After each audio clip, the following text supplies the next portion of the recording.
marka laga hadlayo entrepreneur-ka amba qofka dhalinyarta wax weeyaan doonaya inuu la yimaado hal-abuurka ganacsi waxa saacidi karaya 4 shay.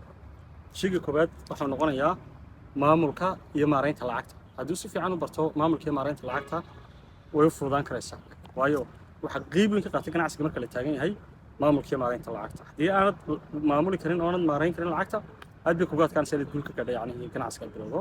qaybta labaad waxay noqonaysaa inuu ahado qof hal abuurkiisu wanaagsan yahay, yacni qof hal abuur leh. hal abuurka macnaheedu waa maxay?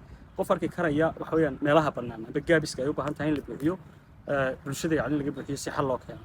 qodobka saddexaad waxaa noqonayaa inay communicationkiisu wanaagsan yahay oo waxa weeyaan xirfadiisa xog isweydaarsiga iyo xog helitaanku ay aad u wanaagsan tahay, aadna u sarreyso.